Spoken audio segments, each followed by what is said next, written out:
하나님의 말씀은 시편 20편 1절입니다. 구약성경 816면 시편 20편 1절부터 9절까지 봉독해 올립니다.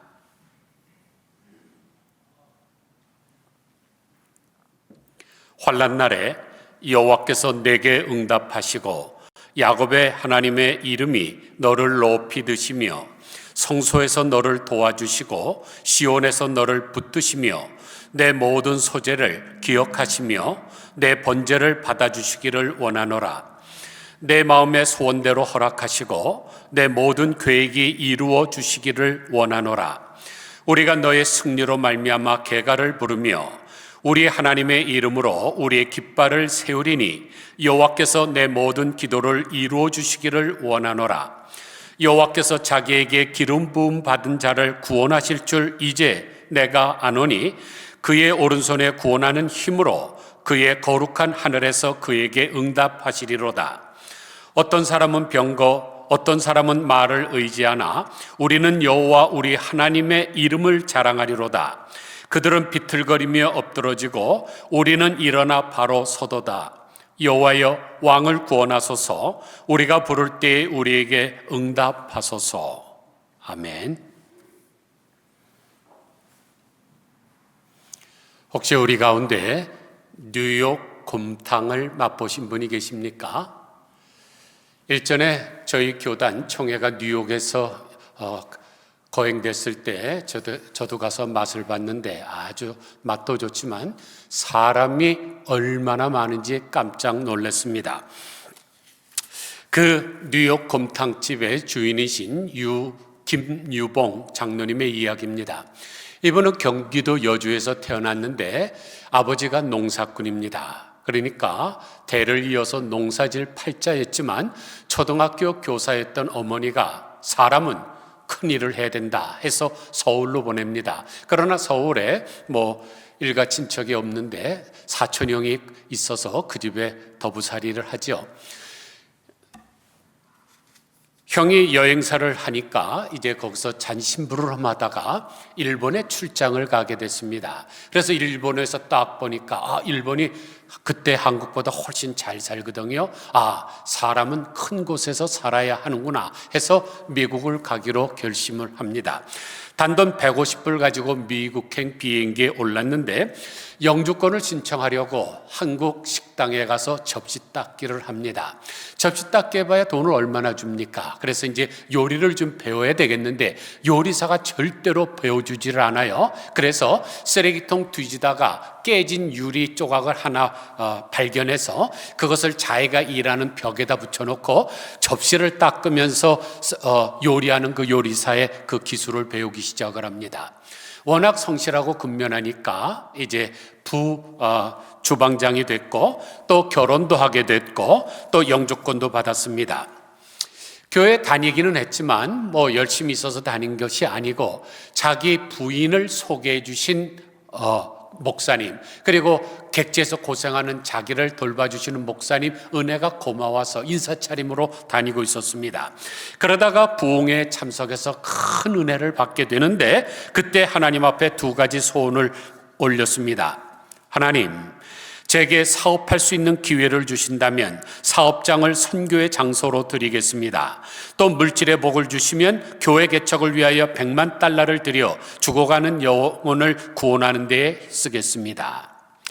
아니 지금 곰탕집에서 종업원으로 일하는 사람이 무슨 큰 사업장을 얻을 수가 있으며 또 100만 달러를 교회 건축원금 선교를 위해서 바칠 수가 있겠습니까? 당시 100만 달러면 집 5채를 살 돈인데요.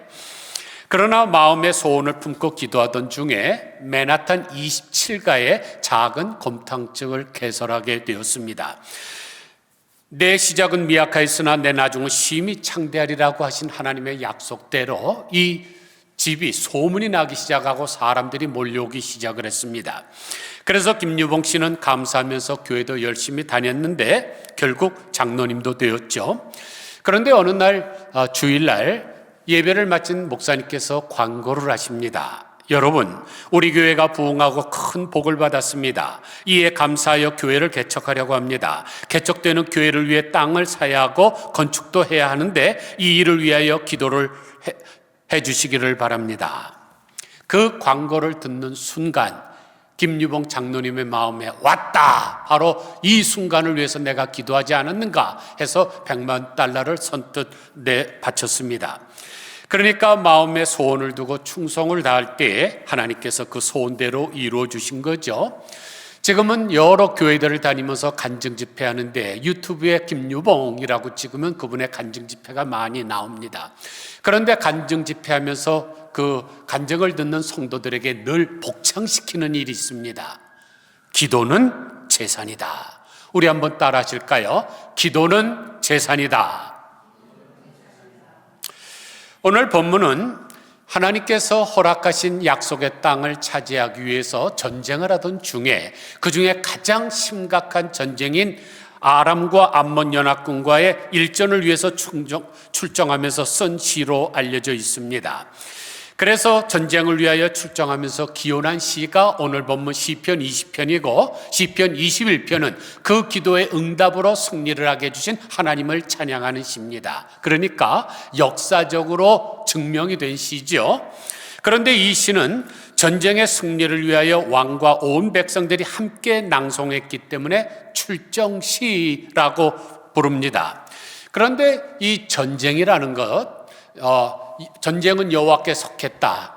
이 단지 칼과 창으로만 하는 전쟁이 아니죠. 이 땅에서 일어나는 모든 전쟁과 같은 일에 하나님이 직접 개입하시고 주권적으로 관여하시기 때문에 신정시라고도 부릅니다. 하나님이 다스리는 나라, 이런 뜻이죠.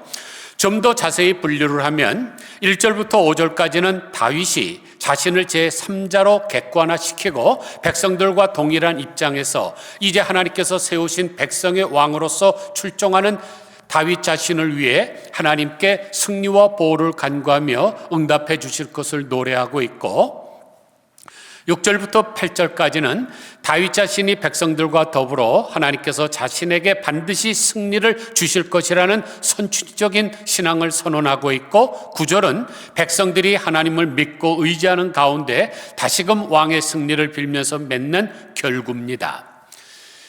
그런데 이 시의 핵심은 바로 4절입니다.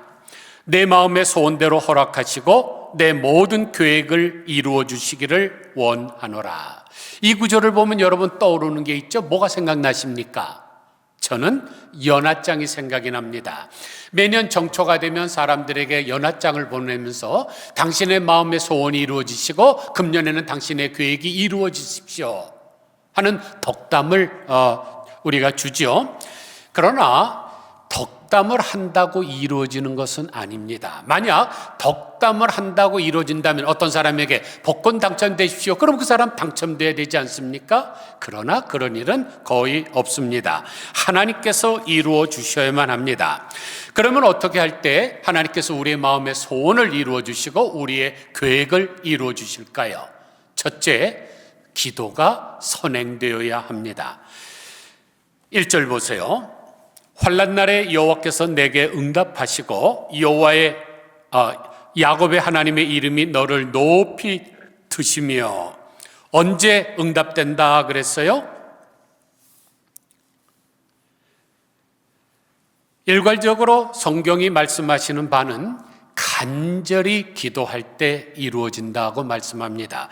이사야서 58장 9절을 보면 내가 부를 때에 나 여호와가 응답하겠고 내가 부르짖을 때에는 내가 여기 있다 하리라 하고 하셨고, 예레미야 29장 13절에서는 너희가 온 마음으로 나를 구하면 나를 찾을 것이요 나를 만나리라 하고 하셨습니다. 사사기 15장 18절을 보니까 삼손이 심히 목이 말라 여호와께 부르짖어 이르되 주께서 종의 손을 통하여 이 큰 구원을 베푸셨사오나 내가 이제 목말라 죽어서 할례 받지 못한 자들의 손에 떨어지겠나이다 하니 하나님이 레이에서 한 우묵한 곳을 터뜨리시니 거기에서 물이 솟아 나오는지라. 삼손이 그것을 마시고 정신이 회복되어 소생하니 그러므로 그 샘 이름을 엔하꼬레라고 불렀으며 그 샘이 오늘까지 레이에 있더라 그랬습니다. 할례받지 못한 블레셋 사람 1000명과 삼손이 마른 나귀 턱뼈 하나를 가지고 싸움을 시작합니다. 때려서 죽여도 끊임없는 그 1000명이나 때려서 이제 목이 말라서 쓰러서 죽게 됐는데 하나님 앞에 간절히 부르짖죠. 그랬더니 하나님께서 우묵한 곳을 터쳐서 물이 나오게 하셔서 그것을 먹음으로 말미암아 소생케 하셨는데 그곳의 이름을 엔하고레라 그랬습니다. 그 말은 부르짖는 자의 셈이라는 뜻입니다. 그래서 예레미야서 33장 3절에서 너는 내게 부르짖으라. 내가 내게 응답하겠고 내가 알지 못하는 크고 은밀한 일을 내게 보이라 그랬습니다. 이 부르짖는다는 단어 히브리어 카라, 여기에서 영어의 cry가 나오지 않았습니까? 우리는 울듯이 하나님 앞에 부르짖을 때 우리가 알지 못하는 놀라운 역사가 일어나는 것입니다. 사랑하는 성도 여러분, 어려움이 있을 때, 환난 날 때, 그 어떤 어려움이 있을 때마다 부르짖으시기를 바랍니다. 그러면 응답이 됩니다. 그러므로 환난 날에 응답을 받는 비결은 인간적인 지혜를 짜내는 데 있지 않고 하나님께 간절히 기도함에 있습니다. 사무엘하 22장 2절을 보면 여호와는 나의 반석이시요 나의 요새시요 나를 위하여 나를 건지시는 자시요 내가 피할 나의 반석의 하나님이시요 나의 방패시요 나의 구원의 뿌리시요 나의 높은 망대시요 그에게 피할 나의 피난처시요 나의 구원자시라. 나를 폭력에서 구원하셨도다. 내가 찬송받으실 여호와께 아뢰리니 내 원수들에게서 구원을 받으리로다 그랬습니다. 그러므로 위기 때마다 하나님 앞에 간절히 기도하시고 의지하시기를 바랍니다. 그러면 그 소원대로 이루어 주실 줄 믿습니다.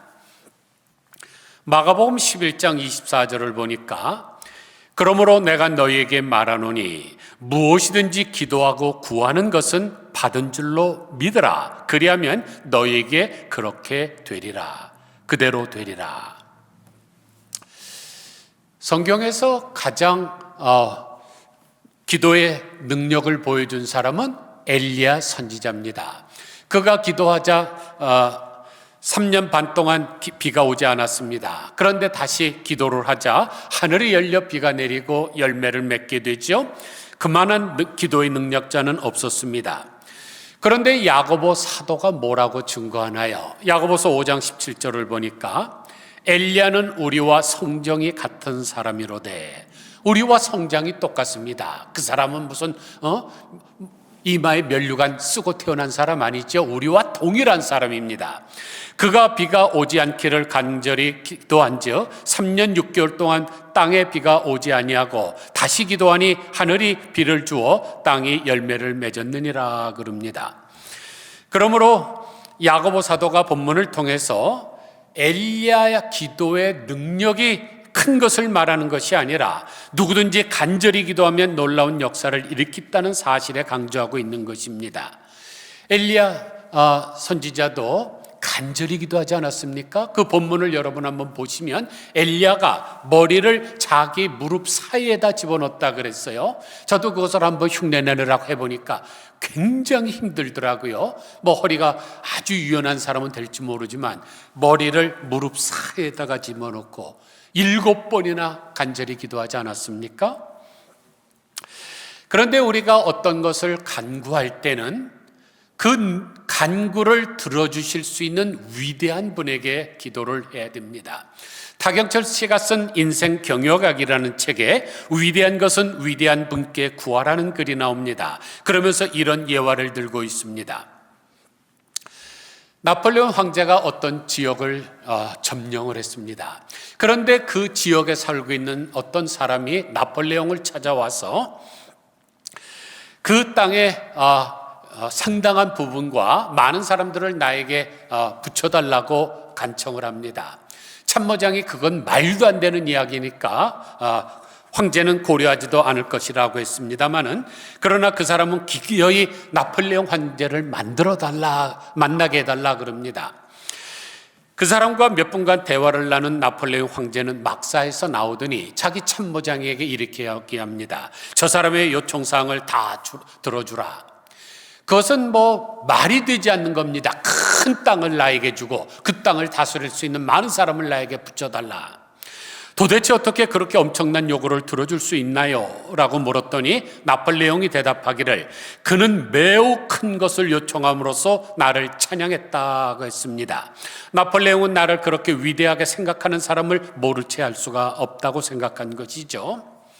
사랑하는 성도 여러분, 일국의 한 왕을 찬양해도 이렇게 대박이 터지는데, 하물며 만왕의 왕이신 하나님을 찬양하면 위대한 역사가 일어나지 않지 않겠습니까? 그러므로 위대한 것은 가장 위대하신 하나님 앞에 간구하시기를 바랍니다. 그게 바로 하나님을 찬양하는 것입니다.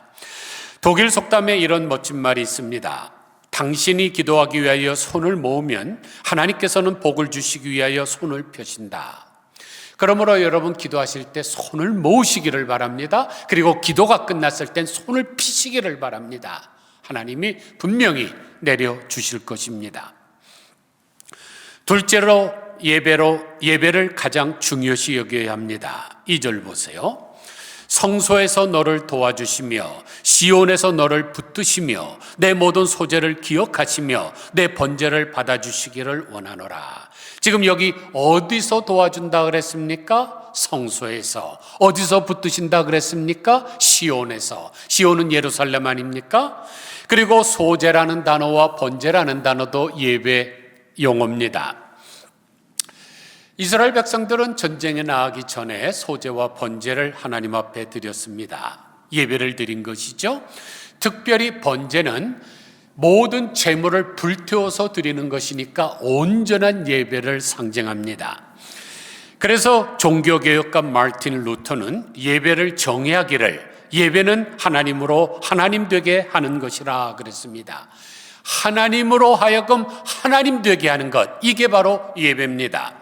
역대상 16장 29절을 보면 여호와의 이름에 합당한 영광을 그에게 돌릴지어다. 제물을 듣고 그 앞에 들어갈지어다. 아름답고 거룩한 것으로 여호와께 경배할지어다.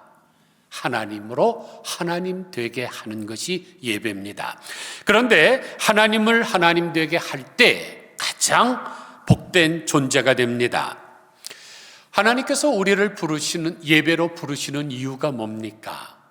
당연히 복을 주시기 위함이죠. 그런데 복에는 두 종류의 복이 있습니다. 행복과 축복. 세상 사람들은 행복을 구합니다. 그래서 don't worry, be happy. 행복을 구하죠. 그런데 문제는 이 happy라는 단어가 happening이라는 단어에서 왔다는 사실입니다. 우리가 이렇게 길거리 가다 보면 어떤 흑인이 좀 껄렁껄렁하면서 걸으면서 Amen, what's happening? 이런 말 하지요. 무슨 뜻이에요? 무슨 일이 우연히 일어났느냐는 뜻 아닙니까? 그러므로 세상 사람들이 찾는 행복이란 가물에 콩나듯이 가끔 이루어질 수 있는 것입니다. 그러나 우리 기독교에서 말하는 축복은 그런 것이 아니죠. 축복을 blessing이라고 합니다. 그런데 이 blessing이라는 단어가 어디서 왔습니까? bleed라는 단어에서 왔습니다. 그러면 bleed가 무슨 뜻이에요? 피 흘리다라는 뜻이죠. 우리가 구약시대에 가면은 하나님 앞에 동물 제사를 드릴 때 그 동물을 죽입니다. 그러면 그 피가 나오죠. 그 피를 하나님의 제단에 바칠 때를 의미하는 말인데, 레위기 1장 2절을 보니까 너희 중에 누구든지 여호와께 예물을 드리려거든 가축 중에서 소나 양으로 예물을 드릴지니라. 그 예물이 소의 번제이면 흠없는 수컷으로 회막문에서 여호와 앞에 기쁘게 받으시도록 드릴지니라. 그는 번제물의 머리에 안수할지니 그를 위하여 기쁘게 받으심이 되어 그를 위하여 속죄가 될 것이라. 그는 여호와 앞에서 그 송아지를 잡을 것이요 아론의 자손 제사장들이 그 피를 가져다가 회목 문 앞 제단 사방에 뿌릴 것이며.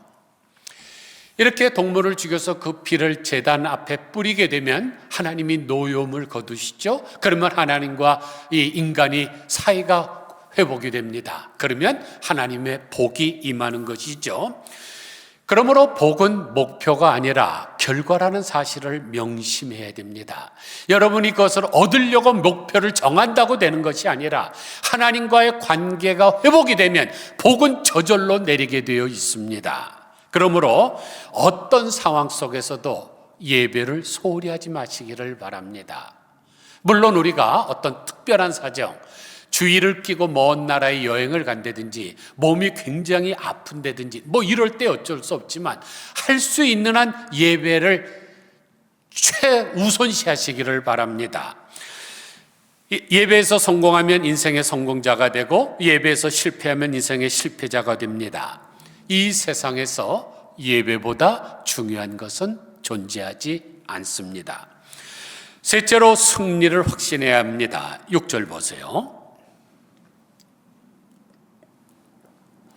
여호와께서 자기에게 기름 부음을 받은 자를 구원하시는 줄 이제 내가 아노니 그의 오른손에 구원하시는 힘으로 그의 거룩한 하늘에서 그에게 응답하시리로다. 여기서 내가 이제 아노니라는 말은 이것은 자기가 승리를 기정사실화하는 것입니다. 그러니까 다윗은 하나님의 도우심을 통해서 승리할 것을 확신한 것이죠. 여러분, 세상에서 가장 아름다운 말이 뭘까요? 엄마라는 말 다음으로는 승리라는 단어일 것입니다. 이길 승자에다 날카로울리, 승리를 빅토리라고 하는데 보통 어떻게 합니까? 검지와 중지를 이렇게 해서 빅토리, 이게 비자가 잘 되니까 이렇게 하죠. 그러나 원래는 이 빅토리 사인이 이렇게 하는 게 아니었습니다. 이렇게 하는 것이었습니다. 1451년 10월 영국의 왕 헨리 5세와 프랑스 총사령관인 찰스 알브레트가 도보 해협을 통과하는 길목인 아젠크루에서 전쟁을 하게 되었습니다. 그때 영국군은 긴 활을 쓰는 거, 로빈 후드가 쓰던 그런 활 있지 않습니까? 그것을 쓰는 궁술병들이 한 6천 명 정도 됐고, 프랑스는 기병대와 보병을 합해서 2만 5천 명이 되었습니다. 병사의 숫자에도 밀리고 기동력에도 밀려서 전멸될 줄 모른다는 생각이 들어서 헨리 5세가 휴전을 청원하지만 전세를 보니까 프랑스가 자기네들이 이길 것 같아요. 그래서 그것을 거절합니다. 그리고 계속 공격을 하죠. 그런데 프랑스 장교가 영국군을 잡으면은 이 두 손가락을 자르라 그랬습니다. 왜냐하면 궁술병들이니까 이 활시유를 잡아당기려면 이 두 손으로 해야 되는데 이걸 잘라버리면 이 못 쏘지 않습니까? 그런데 영국군이 적의 열세임에도 불구하고 프랑스 군의 맹점을 효과적으로 공격함으로 말미암아 결국 승리하게 됐습니다. 그래서 아젠크루 전쟁에서 승리하고 돌아오면서 영국으로 개선하면서 그들이 손가락을 이렇게 한 거죠. 저놈들이 우리 손가락을 잘랐지만 우리는 손이 안 잘리고 승리하고 돌아왔다. 그래서 빅토리라는 말이 여기서 유래했는데 이게 비유자가 잘 안 되니까 이렇게 바뀌게 된 거죠.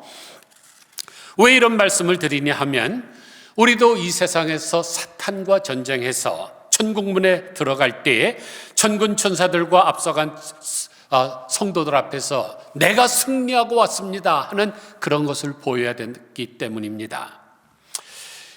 그런데 너무나 많은 사람들이 승리하려고 하지를 않고 성공하려고 합니다. 여러분, 성경책과 찬송가를 한번 자세히 보세요. 찬송가에 승리라는 단어가 57번 나옵니다. 그러나 성공이라는 단어는 단 한 번도 나오지 않습니다. 성경책에는 승리라는 단어와 이기게 해주신다는 단어가 31번 나오지만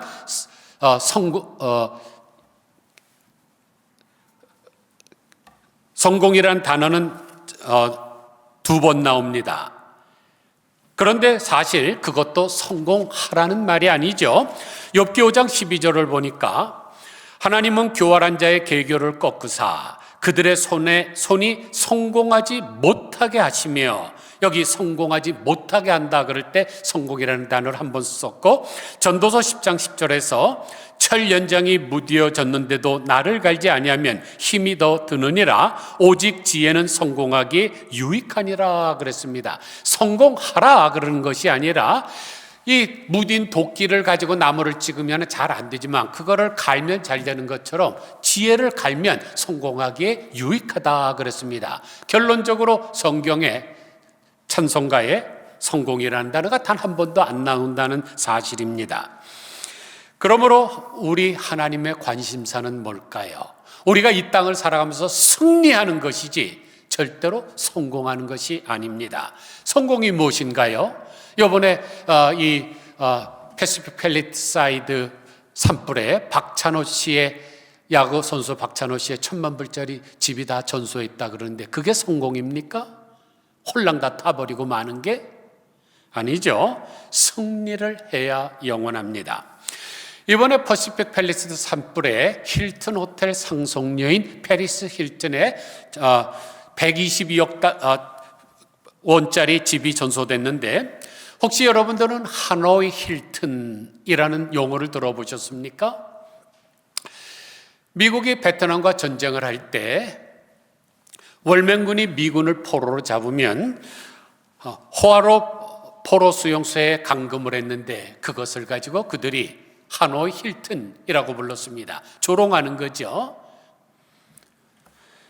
그 포로 수용소에 수용되었던 제임스 스탁데일 미군 해군 중령의 이야기입니다.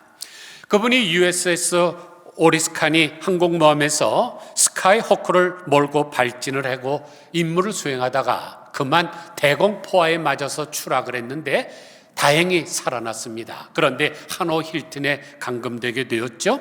무려 8년 동안 수용되어 있으면서 20여 차례의 극심한 고문을 당했습니다. 그 과정에서 그는 착주 과정에서 다친 척추 따위는 고통으로 느껴지지도 않을 정도로 무자비하게 폭행당하여 왼쪽 다리는 부러졌고 팔이 마비되었습니다. 그러나 데일은 이에 굴복하지 않고 끝까지 견디면서 다른 포로들을 고문해서 견뎌 살아 고국으로 돌아갈 수 있도록 도와줬습니다. 이 스탁데일이 얼마나 그런 고통 가운데서 끝까지 견디는지 이 월맹군들이 도리어 기가 죽어갖고 고문을 중단했다고 하는 것 아닙니까? 그리고 1973년 미국이 북베트남과 평화협정을 합의해서 병력을 철수하게 할 때 이 스탁데일은 다른 포로들과 함께 석방이 됐습니다. 그래서 미 해군 역사상 최초로 의회 명예훈장을 받았죠. 기자들이 어떻게 그 힘든 포로 생활을 견딜 수 있었고 어떻게 다른 포로들을 도왔느냐고 물었습니다. 그때 그는 이렇게 대답을 했습니다. 어떤 어려움을 만날 때 난관이 있느냐 없느냐가 문제가 아니라 불가피한 난관을 어떻게 대처하느냐가 중요합니다. 눈앞에 닥친 어려움보다도 더 극한 상황이 다가올 수 있는 것이 현실임을 직시하고 아무리 어려워도 결국 승리할 것이라는 믿음을 잃지 말아야 합니다. 반드시 이겨낼 것이라는 확신과 함께 난관을 이겨낼 원칙을 개발하여 나갈 때 승리할 수가 있습니다. 그런데 그 하노이 힐튼에서 수많은 미군들이 죽어나갔습니다. 그런데 그들에게는 공통점이 있었습니다. 다들 낙관주의자였다는 사실입니다. 이번 성탄절이 오면 특사로 풀려날 수 있을 거야. 부활절이 오면 우리는 포로에서 해방이 될 거야. 그런 거듭된 좌절을 경험하고 결국 상심해서 죽고 말았다는 것입니다. 그래서 스탁데일은 부활절에 석방되지 않아도 또 그보다 더 혹독한 어려움을 만난다 할지라도 견딜 수 있도록 포로들을 격려했습니다. 고문을 잘 견디는 법을 함께 나누었고 포로들을 격려해놓은 수용소에서 특별히 만든 신호체제로 의사소통을 서로 할 수 있도록 해서 승리를 확신할 수 있도록 독려를 했습니다. 사랑하는 성도 여러분, 성공보다 중요한 것은 승리입니다. 말씀 마칩니다. 구세군의 창설자인 윌리엄 부스 장군이 나이가 많아서 임종 때가 됐습니다. 그러자 기자들이 찾아와서 물었죠. 평생 주의 종으로 한결같이 성실하게 헌신한 비결이 무엇입니까? 그때 윌리엄 부스는 이렇게 대답했습니다. 비결은 없습니다. 단지 날마다 하나님께 이렇게 기도했습니다. 하나님, 나는 주님의 것입니다. 주님의 뜻대로 써 주십시오. 이것이 그의 소원이었습니다. 그러므로 내가 품은 소원과 계획은 하나님과의 관계가 회복이 될 때 이루어집니다. 그래서 잠언 16장 9절을 보면 사람이 마음으로 자기 길을 계획할지라도 그의 걸음을 인도하신 이는 여호와시니라고 하셨고, 잠언 19장 21절에서는 사람의 마음에는 많은 계획이 있어도 오직 여호와의 뜻만이 완전히 서리라 그랬습니다. 사랑하는 성도 여러분, 연초를 맞이하여 여러분의 마음과 여러분의 마음의 계획이 이루어지시기를 소원하십니까? 그렇다면 아무쪼록 간절히 하나님 앞에 기도하시기를 바랍니다. 그리고 예배를 최우선시 하시기를 바랍니다. 예배보다 더 중요한 것은 세상에 존재하지 않습니다. 예배는 하나님을 하나님 되게 하는 접경입니다. 그리고 하나님이 주시는 승리를 확신하심으로 마음의 소원을 허락받는 복된 성도님들 되시기를 주님의 이름으로 간절히 축원드립니다. 기도하겠습니다.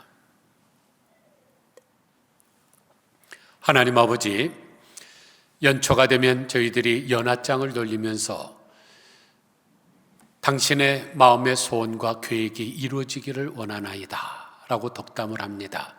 우리가 그런 덕담을 한다고 이루어진다면 100번 아니야 10,000번이라도 하겠습니다. 그러나 그 마음의 소원과 계획은 천지를 창조하신 전능하신 하나님께서 문을 열어주셔야만 되는 것을 너무나 잘 압니다. 하나님, 오늘도 환난날에 여호와를 불렀던 다윗의 이 출정시를 저희들이 살펴보았습니다. 이 땅에서 일어나는 너무나 많은 전쟁과 같은 것이 있나이다. 하나님, 이럴 때 우리를 통치하여 주옵소서. 신정이 이루어져야 될 줄 압니다. 민주주의도 허점이 많아서 지금 서로 민주주의 한다고 난리를 치면서도 개싸움 하듯이 하고 있는 한국 정치를 볼 때 하나님 정말로 답답합니다. 주님 다스려 주시옵소서. 그리고 최우선적으로 간절히 기도하게 하여 주시기를 원합니다. 기도가 재산이라고 얘기했던 김유봉 장로님의 그 일생도 저희들이 들었는데, 하나님 마음의 소원을 보고 간절히 기도하면 하나님이 응답해 주시는 줄 압니다. 또한 하나님 아버지, 예배를 최우선시하게 하여 주옵소서. 가장 중요시 여기게 하여 주시기를 원합니다. 피조물이 창조주에게 할 수 있는 것은 돈을 바치는 것도 아니고 나와서 봉사하는 것도 아니고 예배를 통하여 하나님을 하나님 되게 하는 것이 가장 중요한 줄 아오니, 아버지 특별한 사정이 없는 한 정말로 예배에 집중할 수 있는 저희들 되게 하여 주옵소서. 또한 하나님이 주시는 승리를 확신하게 하여 주시기를 간절히 소원합니다. 권투 선수들도 시합하기 전에 서로 눈싸움을 하는데 벌써 그 순간에 결과가 결정이 난다고 합니다. 하나님, 승리를 확신하는 마음으로 이 땅을 살아가게 하여 주시옵소서. 예수 그리스도의 거룩하신 이름으로 간절히 기도드리옵나이다. 아멘.